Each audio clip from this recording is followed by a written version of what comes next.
Is a kinked suction line effect superheat? And does it need to be replaced? Welcome. I will do my best to assist you with an answer.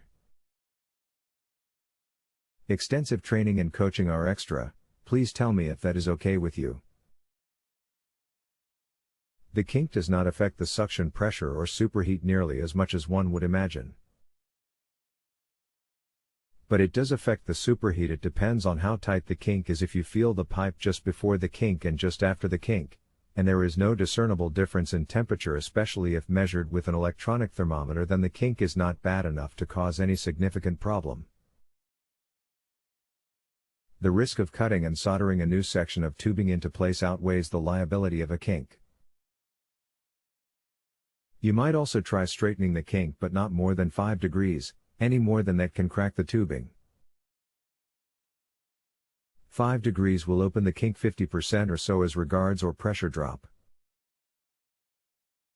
You can certainly try it. If the superheat and suction pressure are within manufacturer's specifications, then you can leave the kink alone. Let me know what you think about that. We can go from there until all of your questions are resolved. Thank you. Oh well, the kink caused an increase on temperature. Going in is 49°F and out is 53°F, so I replaced the kink's part, and it was not easy. Somehow when I was brazing, the smoke come out of the connection. Am I supposed to crack, front seat or back seat the kink valve? And connect the service valve with an open gauge to let the air out? Hello again. It is critical that you evacuate the refrigerant lines going to and from the evaporator coil, including the evaporator coil, and you need to use a vacuum pump for that. You cannot just let the air out.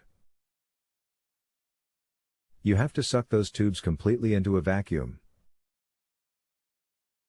To do that, both the kink valve and the suction valve at the outside unit need to be very tightly closed, that is forward seated, not backward seated.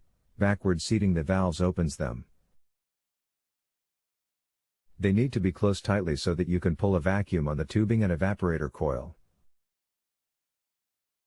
Only then do you open them, and at that time you do backseat them.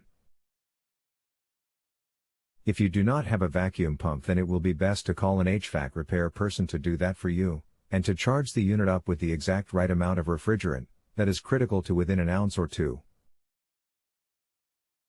Or you can buy a vacuum pump and do it yourself, but I cannot say I recommend that.